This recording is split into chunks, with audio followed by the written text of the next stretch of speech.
if you are in the homeland, you are on the continent, or specifically in Ghana, and you have an uncle or a family member abroad, you have this perspective that they are chilling abroad. Yeah. And I think by default, I feel like the group in the homeland has this almost reflexive entitlement towards the diaspora. So on what basis is someone considered an African? So you're exempt from any responsibility. Nobody is exempting you, but if you don't want to be, you shouldn't force it on their necks, because people kind of get offended. Okay. So do Africans have an intrinsic responsibility to the continent? I would say yes, because the very things we are going through as a race, it is mainly because we've not been able to put Africa on the pedestal it is supposed to be on. Hello, lovely viewers. Welcome back to Casanova, and this is room 4441. As we've always been doing it, we come here, talk about stuff, and try to make meaning out of them. We try. Today is a very exciting session. You can see my brother in the Black Star JC. Black Stars are not playing with some African beats. Yeah. And I also have my red, gold, green hair. I'm representing the motherland. So today we are going to talk about Africa. Yes, Africa, and specifically we are going to talk about the African diaspora and their relevance to Africa. How relevant are they to us?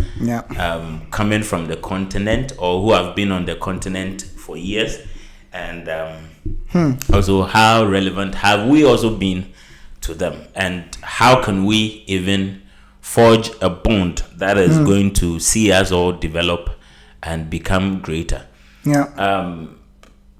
Bro, Charlie, I would like to ask you a question. So what comes into your mind when you hear the word diaspora? Not African diaspora, diaspora in general. In general. Some uncle B from 5 years ago. Who made promises to me. But I mean that's just a joke. But diaspora, when it comes to mind, I remember recently they did this whole year of return thing, and that's why I think the word diaspora was really thrown around a lot. And then, so prior to that, I didn't have much insight into what diaspora was all about. I'd heard it in certain political programs, certain conferences, diaspora this, diaspora that. Originally, I just thought it was a certain group of people, a particular group of people. Okay. Right? But obviously, since then, having learned more about certain words and all of that, I understand that it's a group of people that are identified by a particular context, right? Which is that they are no longer in their original homeland. They find themselves somewhere else together, but then they still retain the identity of where they come from. I think in a nutshell, that's what diaspora could mean. Okay, for some of us, we heard of these things, just as you said, in 2019. I think it was very big in Ghana specifically because of the year of return. His Excellency Nana Addo Dankwa initiated. Calipo president. Yes, that man. So I have let me see a kind of definition here that I would like to read. This is according to the Merriam-Webster dictionary. And it defines the word diaspora as to mean scattering or sowing. Right. So basically, it means scattering or sowing. I mean, that is where it kind of originated from. And the word is thought to have been used as far back as 1594. Wow. So or even before, diaspora, even before that. What's the origin of the word? It's like Latin or French or something. I think it's Greek. 1594. Greek makes sense. Greek, So it was originally used to refer to Jews who settled outside of Palestine after their exile in Babylon. Right. Yeah. And the word is linked to a large semantic domain, including words like immigrant, expatriate, refugee, guest worker, exile community, ethnic community.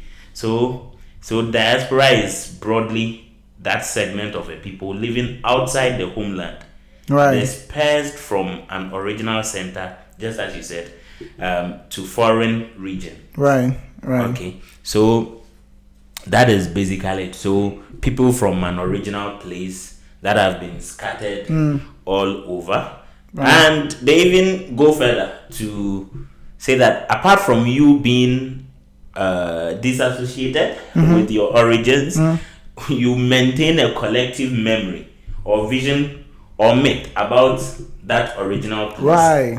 Right. Myth. And and or you believe you are not fully accepted by your host society and feel partly alienated from it. Right. Or you regard your ancestral homeland as the true home. Okay. And place of eventual return. That's so interesting. Yes. So place of eventual return. Wow. Okay. So that is where the year of return kind of makes sense. Yeah. So I mean, I think it's a more deeper word than we think about it. So that is what diaspora basically means. And that's very interesting. Yeah. That's very interesting. But we are discussing Africa. Yeah, the African diaspora. So the African diaspora. Charlie. So the African diaspora.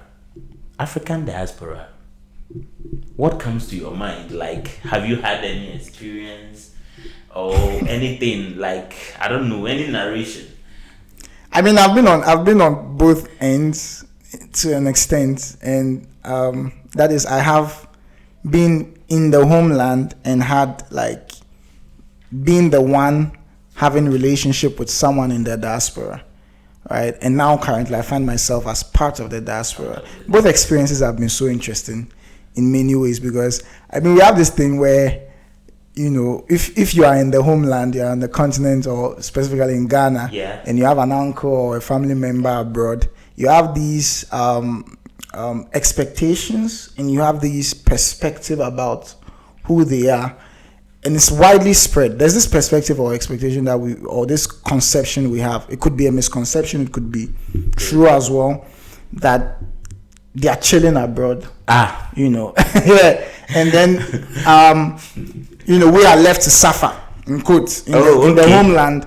So there's always this sort of pressure that we put on them. And I've been the one part of the group that puts the pressure on the diaspora before, because we already assume that, their fortunes are better there. The currency is stronger than what we have on the continent or where we come from.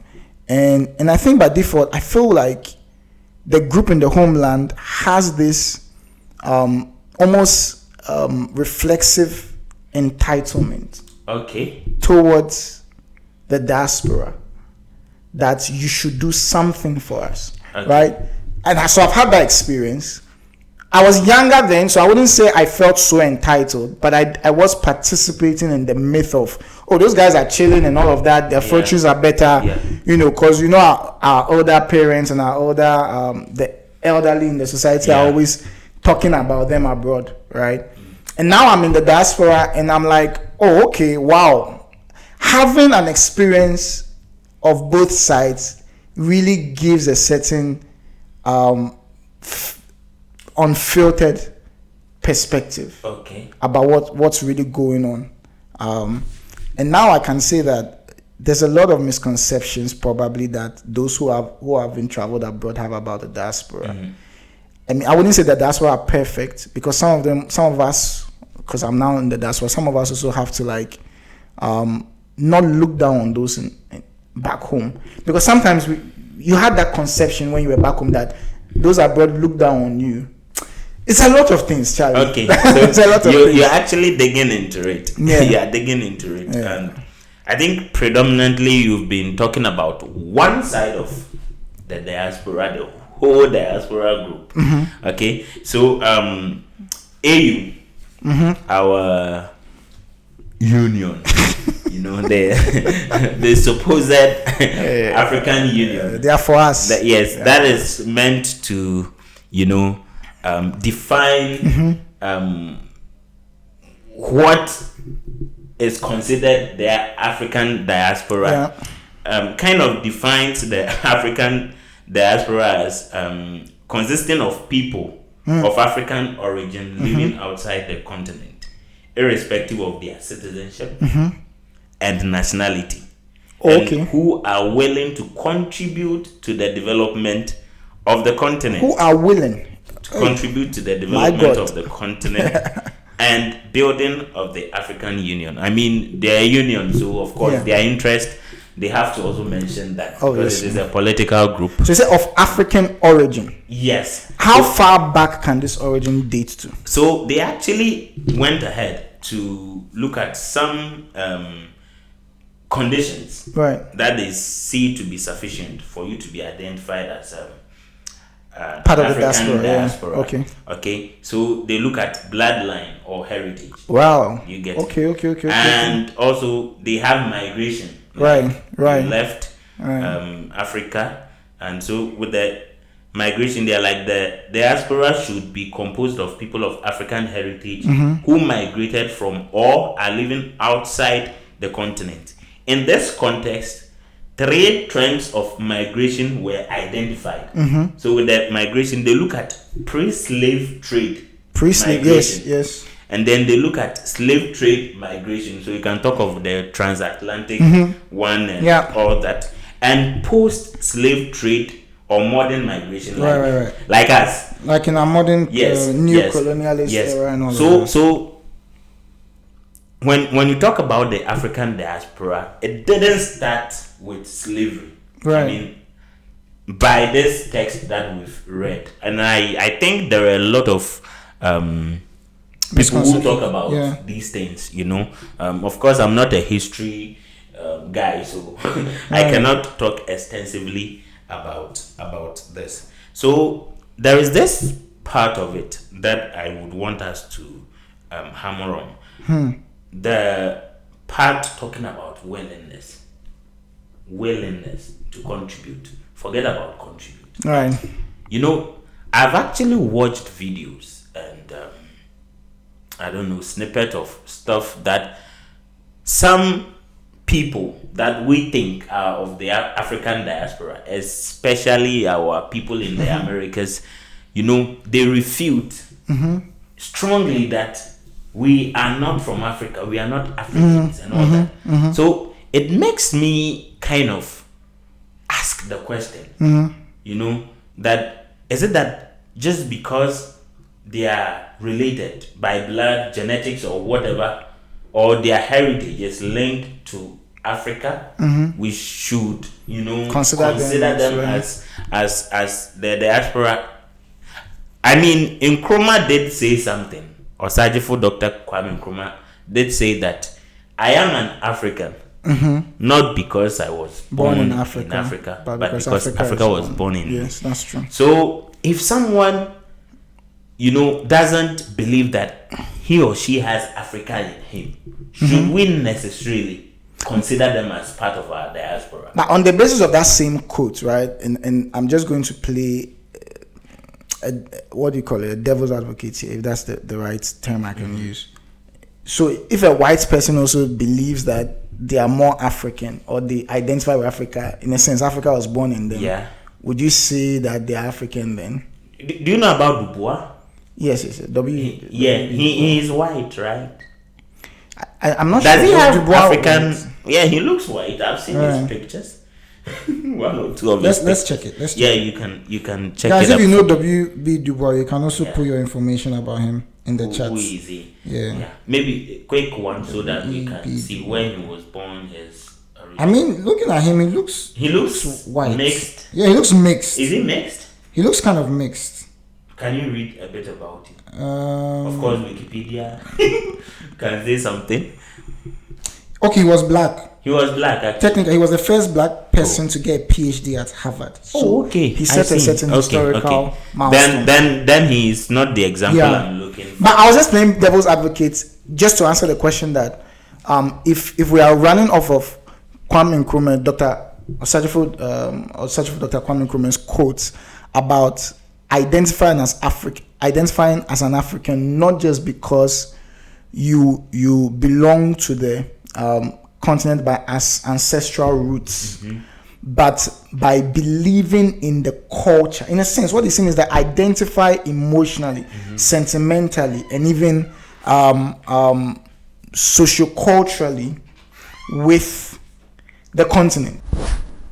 So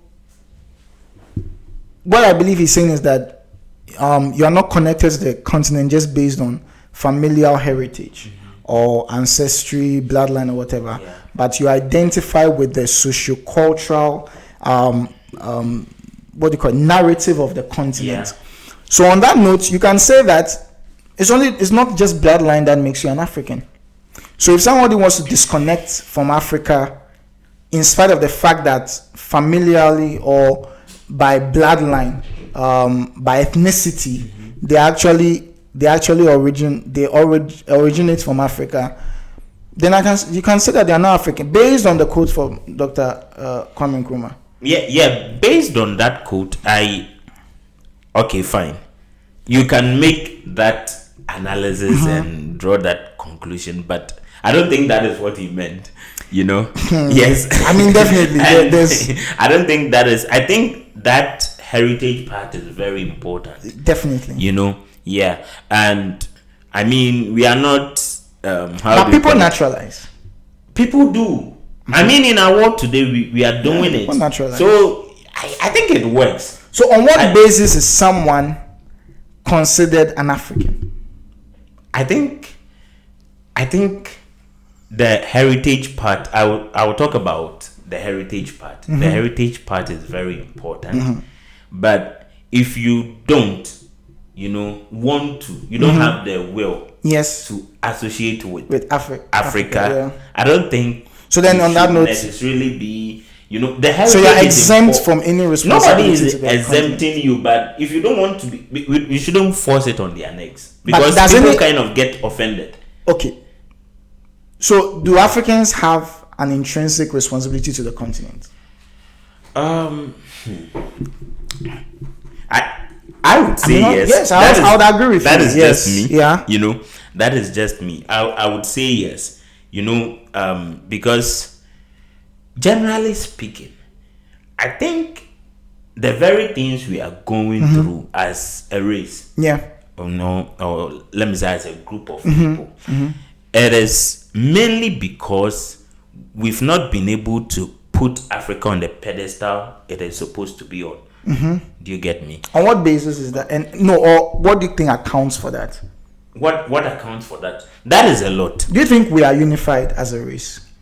That is what I'm saying. A lot of things have accounted for that. Right. You can talk about slavery, you can talk about bad leadership, you can talk about a whole lot of things. Yeah.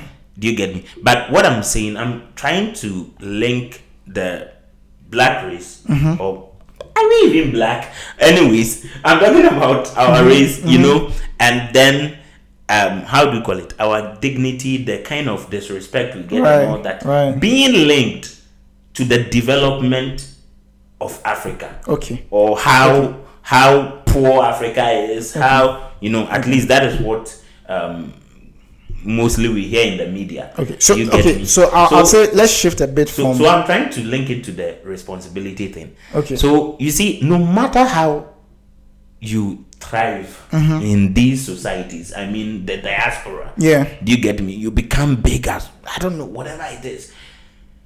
It's like you are still not respected. You are still seen, some way, below, I don't know, whosoever it is. Yeah. You get me? So there's a discrimination against us, and I think it is fundamentally because we have not developed Africa as we are supposed to.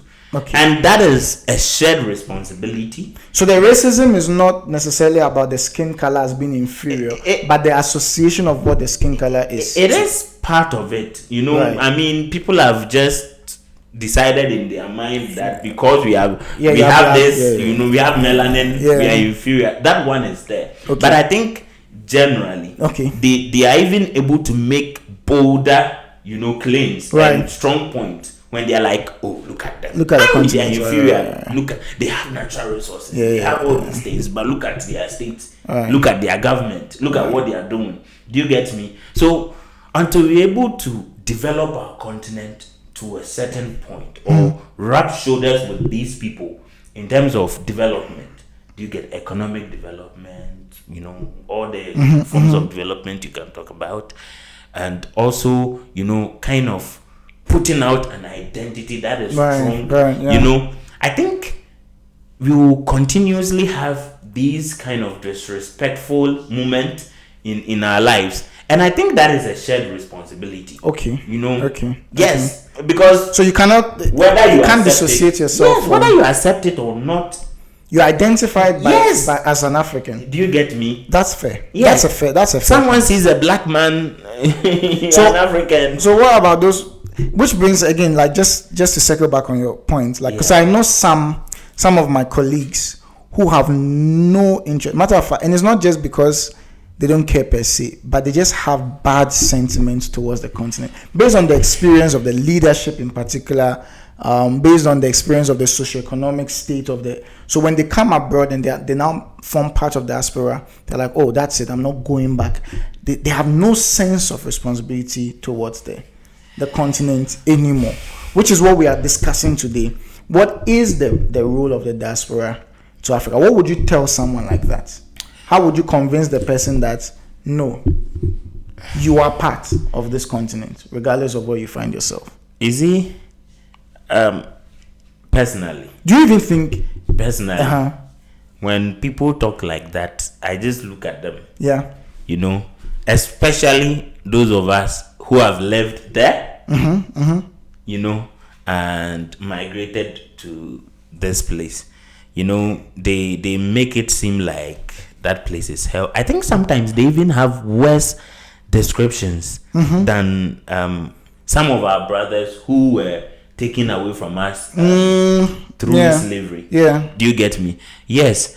I like the fact that you use the word brothers. Yeah. I mean, brothers and sisters. I mean, even I walk into any space, do you get me? Easily. Once you are black, I'm drawn to someone. So, and I don't think it's a bad thing. You identify with things similar to you. Do you get me? Fair point. Yes. So when I see people who have been there, who were raised there, born there, raised there, some how do you call it? I don't know. Some of us, we are all from the village and all that. We come here, and instead of thinking of changing the situation back home, we kind of point hands. Yes. Pointing hands. Kufuor did not do this. Mahama did not do this. Kufuor did not do this. Whoever did not do that, they are true. They are true. They are right. They are true. The leadership is terrible. And they're very terrible. Yeah. Very terrible. Yeah. But you brighten the corner where you are. Yeah. That's true. Me, I'm from Trifupra. Yeah. If I have anything, I think I can influence Trifupra to an extent. Yeah. Do you get me? Yeah. Yes. If I have the muscle, and if you see, you not wanting to do it doesn't even bother me. I mean, it's you, but them kind of trying to get disciples, right? Preaching that bad gospel. that bad gospel to people, trying to convince them, Africa is not good for you, so abandon it and all that. Leave the dogs to themselves. If not for anything, that continent has given you life. I'm telling you, the body, spirit, and whatever you are having today, that is the very being that you are, wouldn't have been in existence if that, how do you call it, lineage was not there. That's true. That is it. That's true. So that is it. Basically, that is it. So if you don't want to do it, fine. So we are talking about specifically the modern diaspora. Yeah. Usually modern diaspora. Not those of us who come here for school, who come here for jobs and all that. Can I add to that? Yeah, you can. So I I personally am of the opinion, and it's one of my philosophies in life, that once you are alive and you have something to contribute to wherever you are, whether by talent, whether by association, whatever it is. Even if you are working for a company, you are contributing something to the overall revenue of the company. You are bringing something in. Your workmanship is bringing some revenue, and so I believe like no one has a choice in being of benefit to somewhere, although someone can choose to be of detriment to a place. But once you want to have a future for yourself, by default you have to work with the forces around to provide some form of value in order to have a future, to have prospects. So in my opinion, what I believe is that once you have that mindset, then the only thing now that you have a choice in is where you channel your value to. Okay. So for me, for those who are like, oh, I don't care anymore about the continent and what, wherever you find yourself, you're going to be adding value. Whether you are in New York City driving a taxi, you're adding some kind of value. Yeah. Whether you're in France, you're adding some kind of value. So the question now becomes that if you already are somebody who is going to add value, whether intentionally or unintentionally, why don't you rather be intentional about one, doing it to the best of your capacity, and where you're adding that value? Because by default you're already going to add value. So that's my mindset. So I feel like my philosophy makes me understand that people like that are actually quite selfish. That's all. They're just selfish, because wherever they find themselves, they're benefiting somebody. They're benefiting a company that does not that probably is exploiting Africa. And they are rather adding value to that company and complaining about the exploitation. You are not making sense. You're not making sense as a human being. You're a disappointment to Dr. Kwame Nkrumah and Marcus Garvey. But anyways, that is part of life. So I think the willingness part of the definition is very important. Because if you are not willing to, develop the continent, help us, I mean, you don't have to do any mega project. You don't have to do anything, Sometimes even, I don't know, some remittance here and there and all that. I'll come back to remittance later. But I want us to look at something. So, do you think Africans on the continent, I mean, I'm talking about the relationship we've had with the diasporans. And when I talk about diasporans, this time I'm focusing on those who were taken by force. Okay, so fifth generation, who really have no strong connection to the continent, besides especially the Black Americans. And I think Brazil has a very huge number of. I think they have the largest deposit of slaves. Throughout the entire transatlantic slave trade. So that's true. The Caribbeans. But usually we grew up feeding on movies and media stuff from the US. You get me? And there was this picture that was painted to us about the Black Americans. Gangsterism, hooliganism, shooting here and there, taking off cracks. You listen to hip hop, Tupac and them. They speak of violence. Those things. And sometimes you get to wonder, what that did to us. And I think they were showing them that we were also living on trees and those things. So do you think we understand each other? I think there's a whole lot, there's a big gap in our understanding of each other and our conception of each other's background, each other's even future and identity in general. And so I think there's a huge opportunity for proper information, proper history to be communicated, so that even the diaspora, like this particular, that the slave generational diaspora, can have a better idea and a true idea of their origins, of their identity. Because there's a statement that you can never know where you're going to unless you know where you come from. And I feel like there's a gap there with them. And there's also probably not probably, very likely, how do I put it? A certain barrier between the current Africans, like the ones who are on the continent, born and bred there, all of that, identifying with. That's why I said it's very interesting you call them brothers and sisters. Yes. I don't think a lot of Africans share that sentiment. We see them as a separate group of people. And I can't blame normal Africans for seeing, because they can't identify with the African experience. Yeah. American experience is different. They have their unique experience as Black Americans living in America, but they cannot necessarily share the experience. The only thing we have shared is our original story. Yeah. And I think that is where we start from to bridge that relationship. Okay. That's a very good thing. So the misunderstanding and all that, I mean, you've talked about it, but there is also this thing about them returning. Do you get me? Just as we mentioned, in 2019, Akufo-Addo did the year of return thing, and I think maybe there's been other initiatives in other African countries, to try to bring our people back home. And I think after the year of return, there was the beyond the return that was aimed at, properly integrating them, opening and all events, that. Economic bridges, that's and all that. And I think Ghana has gone on to grant citizenship. The highest number of citizenship. To people of African descent. Yes. But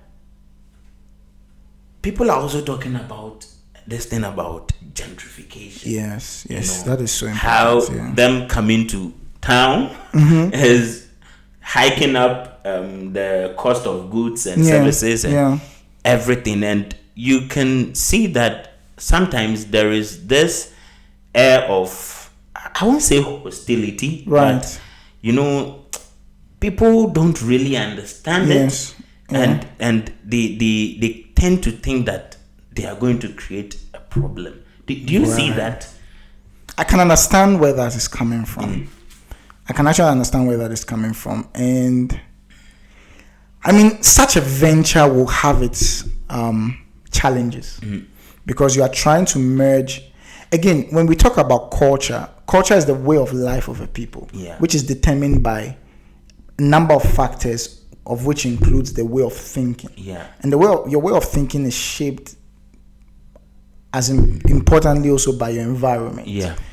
So merging cultures has always been a very challenging thing, So I suppose that is where the challenge comes to. So the venture is good, but we should not be surprised that these challenges come up because we are looking at two different cultures trying to integrate with one another. Talking about that, you see an African American move to Ghana and would be wanting some, I don't know, delicacies, American delicacies. I'm like, bro, you're in Ghana. But Pizza Man is there, so they can go those to things Pizza are there, but you won't get it as, do you get me? Yes, you won't get it as you would have it back in America. So I think when it comes, I think there's a responsibility on both sides. On both sides. Yes. The part I'm talking about gentrification. So it is basically, I don't know if I'm getting the whole thing right, but fundamentally, it is just about you pushing out the indigenous people from a geographic area. You are not doing it kind of by force, but through the increase. So it's by consequence in the cost of living. Inflation and other things. You tend to push them out. And in Ghana, you can give an example of Osu. Yes. That area. Prices of let me say rent cost is kind of going up because these people are coming there. So you your brothers and sisters. Yes.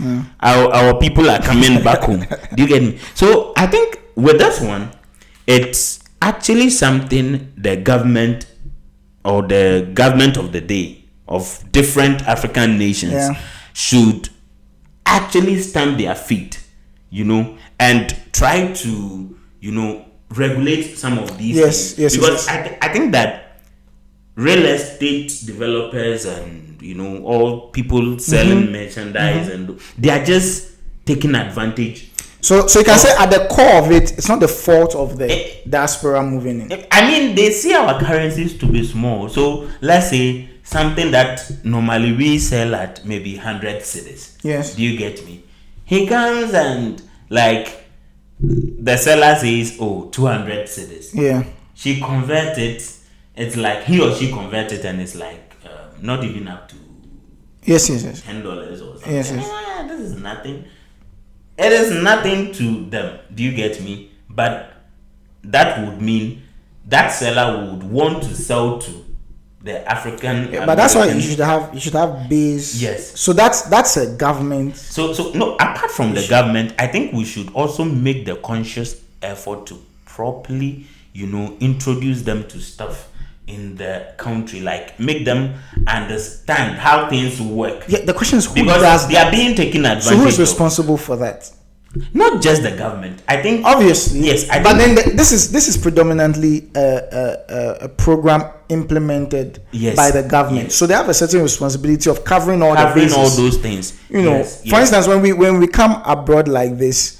By God's grace, I mean, in France, we are trying to build our own organization here for the Ghanaian community living in Lille. And obviously, the goal is to expand to all of France. And we'll have to align with the government at some point because it's so important, the what do you call information dissemination, the sensitization, all of these things, belonging to a community and being educated on what the important things you should know about in order to properly thrive in the foreign land you find yourself. I mean, you can try as much individually, but it can only be accomplished effectively as a group. These things can only be accomplished as a group. Whether it's government or the private sector, there will have to be some form of collaboration because it has to be on a group level. Yeah. Do you get it? Yeah. So talking about how we can even move forward, as a group that is being united after so many years. Yeah. I'm talking about pre-slave, how do you call it, diasporans, during slave diasporans and post. Do you get me? What do you think are some of the opportunities? I don't know. I think I saw you watching a video. Yes. On. Do you have it? On IG. Maybe we can watch it. Yeah. So basically, some opportunities. Yeah. So I think, but basically, the man was saying that. So he was asked the question: what's the best industry to invest in as an entrepreneur? Can we watch it? Yes. What's the best industry somebody can get into in today's world? Okay, I'm going to redefine the term industry. Africa. Look, here's the story. Follow me on this. 9 of the 20 fastest growing economies in the world are going to be in Africa in 2025. Everybody's overlooking it. Only 0.5% of the world's private equity and venture capital is going into Africa, despite the fact that it's going to be the only continent with a growing population. A marketplace is all about consumers and producers. Africa, as an industry, is the most overlooked investment opportunity for entrepreneurs and investors right now in 2025. What I was saying was that the man basically was asked the question. He's an investor, and he was asked the question, what's the best industry to invest in right now as an entrepreneur in 2025? And he said he wouldn't necessarily call it an industry, but Africa as an entity. Yeah. If you want to refer to Africa as an industry, there's no better industry. Yeah. And he projects that in the next 10 to 15 years, that 9 out of the 20 fastest growing economies will be found in Africa. Yeah.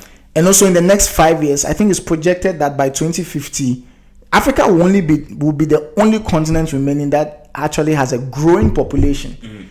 Literally, that is the statistic. I mean, we are here. A thriving industry is having a combination of consumers and producers. Yeah. You need people to do that. Yeah. You need also opportunities, or in a sense, problems that you can find solutions to.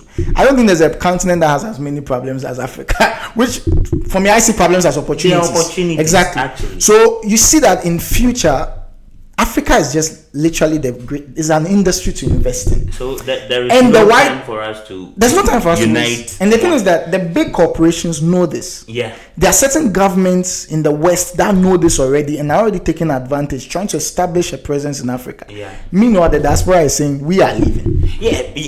It actually borders on something I've been I heard, and I've been thinking. So it's more like a story. I heard it from somewhere. So there is this lady who went to Hong Kong for studies, and I mean, her studies was about doing business in Africa. She was black, and in her class, she realized that she was the only black person in the class. But the program is supposed to be about doing business in Africa. So it dawned on her that she should really ask people, so Asians, Americans, So she asked, and they were like, my parent has a business in Rwanda. My parent has a business in Ghana, Nigeria. So I'm studying, I'm going to take over. Or, I have interest in Africa, or I have interest in this specific country. I want to know how business is done there, so that I will go and do business there. And then we have our people who are like, oh, there is no opportunity. There's nothing there. It's actually very sad. That's why it's really good to.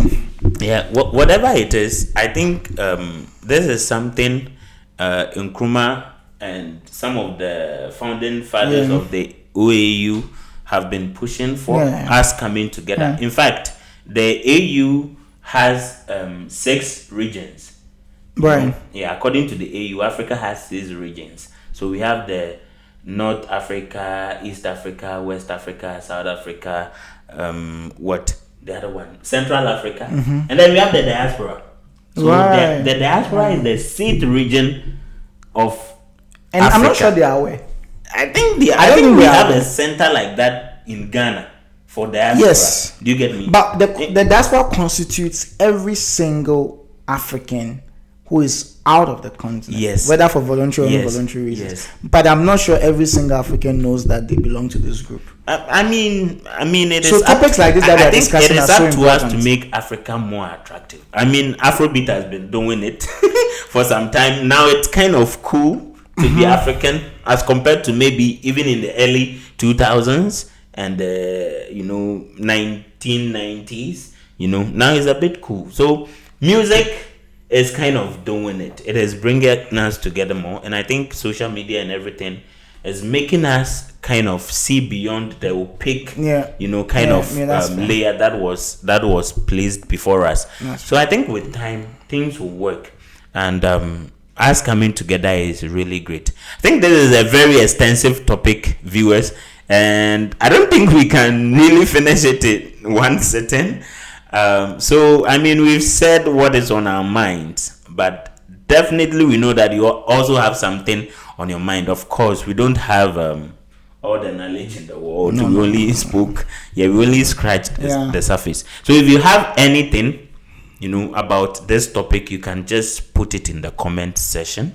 And if you have something that you want us to also talk about in relation to this topic, you can also put it there so that we also look at it.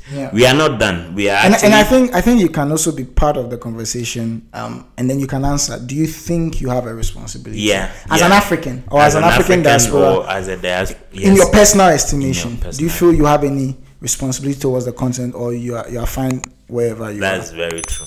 So we will move on to the Agora session, the second part of the whole show. So see you there. See ya. Okay, welcome back. Welcome back to Casanova. You know how we do it, This is the Agora session, and we are going to have a bit of fun. And, yes. We're going to get a bit personal. Okay, so we are going to hand it over to our anonymous master that chairman. So Mr. Anonymous, fire call. So welcome to the Agora session, and today will be very interesting because it will be spicy, smart, and so forth. Oh wow! So first and foremost, Kobby, are you ready? Oh, I'm ever ready, forever. All right, you know that. So, what would an ideal relationship between the diaspora and Africa look like to you?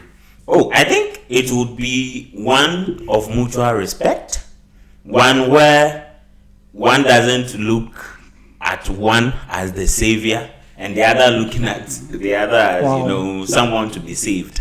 Do you get me? It should be of mutual respect. We respect whatever experiences we've had, the cultures we've built, and try to bring it together. That is it. That's really a great answer. I like that answer.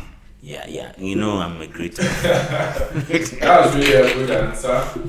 And to our Honorable Earl. So this question is very interesting. What's the biggest misconception Africans on the continent have about the diaspora and vice versa? Okay, that's a good question. I think, my personal opinion, the biggest misconception is that we are like the diaspora, because I'm not part of the diaspora. We are so well to do here, and if we are refusing to, let's say, help out at home for whatever reason, it's because we are greedy and we want to keep everything to ourselves. I'll say that's it. And I think sometimes, and added to that will be that the diaspora think they're better than those on the continent. They have an idea that. So vice versa, what's the greatest misconception the diaspora has about those in Africa? That all they want from them is money. That all they want from them is money. I think it's not a good.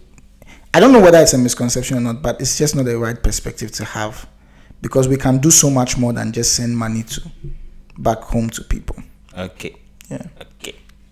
All right. So the next one to Kobby. Yeah. So do you believe Africa needs the diaspora more, or does the diaspora need Africa more? I think we need each other equally. Just as I said, the human resource, of every, let me say, civilization is very important. Do you get me? And look at the number of people we have back home. Do you get me? And whatever experiences that we've built, whatever knowledge we have, And when you travel to, even if you are not actively learning, just by walking around, you are learning. You are seeing different things. True. So you have a different perspective as to how things are also done. So I think that knowledge from the diaspora and the one on the continent brought together, we can actually build things, that are very sustainable, because we are not just building based on one perspective. Right.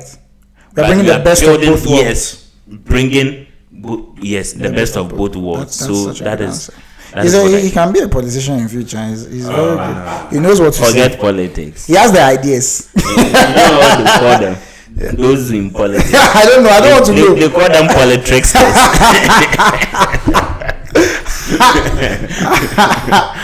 Okay, don't worry. You get there. Or maybe I'll be the MP of my constituency. One day. They should watch out for me. Watch out. Yeah. All right. So to El, before our last set of questions, I'd like to ask you, how do you see the concept of home being reshaped for Africans in the diaspora? How do you see the concept of home being reshaped for Africans in the diaspora? I would say that I don't think home can be reshaped for the diaspora. I think the diaspora, in collaboration with those at home, can reshape our continent together. So it's just an addition to his point that no one can save anybody in particular. And I think the diaspora have to have a mindset that their home is back home. Now, the home might not be good, but nobody lives in a house and complains about a leaking roof. They try to do something about it. And the best way we can fix a roof is that everybody comes together and says, hey, like you said, what can we learn from the developed world? And then how can we apply it to our peculiar context back home? Because our climate is a factor, the socio-cultural atmosphere is a factor, and all of that. So I think it's a collaborative effort to make home. It's just that both groups must know that this is our home. and together we can have make to build it. Yeah, we build it. That's true. Perfect. So there's a question for both of you. Yeah. Okay. Think real deep. Hey. Real deep. You need answers. And this is very personal. Okay. Hey. So what does being part of the African diaspora mean to you personally? Me personally, I think it's an opportunity to have different experiences, learn different things and go back home. That is what it means to me, personally. Build. I mean, of course, there are a lot of things to do back home. Do you get me? People have stayed on the continent and they've been able to generate the resources, some resources needed. I mean, financial, the wealth and all that, yes. And for some of us, coming here, we think gives us the opportunity to also kind of get something in hand. Yeah. Yes. So finances, partnerships. Yes.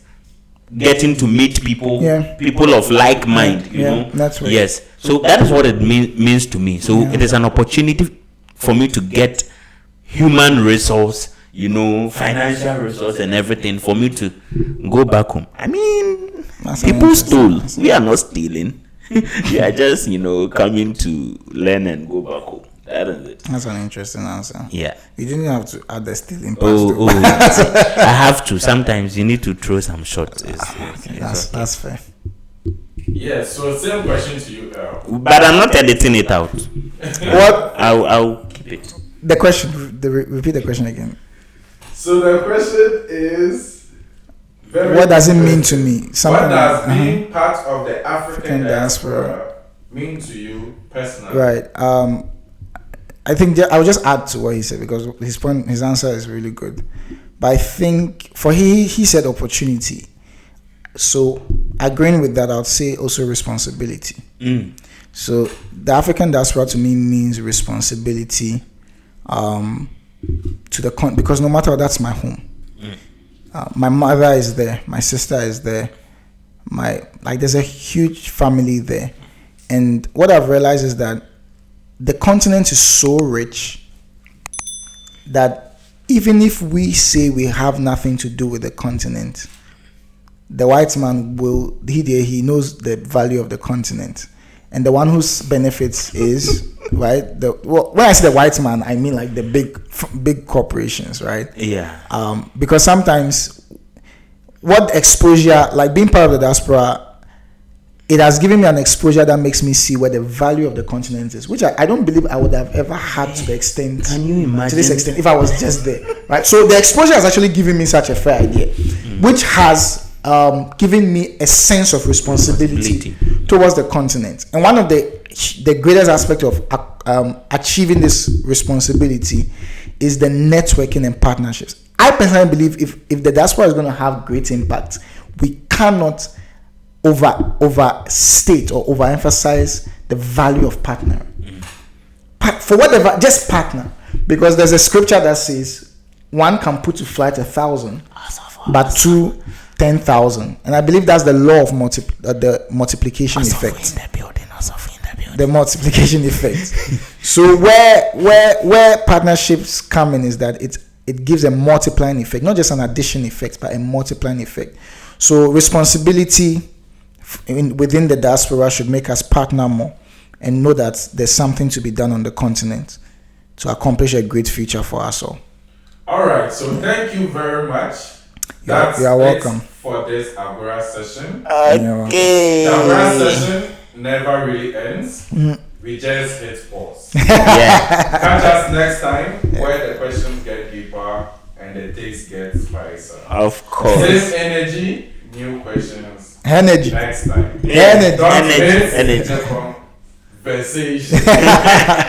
Okay, so yes, that is what our anonymous man is telling us. Oh, yeah, I didn't introduce our man. He's actually Earl, yeah. But I've been here. You've been here. I mean, I did not even introduce. You know me, I'm Kobby Bedo. I go by the name Kobby Bedo. And thank you for being with us today. We are very grateful. And I think this conversation needs to continue. It does. So talk to us. It does. Talk to us in the comment section. And don't forget, please, to subscribe. Click on the post notification there. Select all. So help us. Everything that we post, you are going to have it. Give us the ginger. Yeah, so that we can also keep giving for us you to give you the honey. So okay. See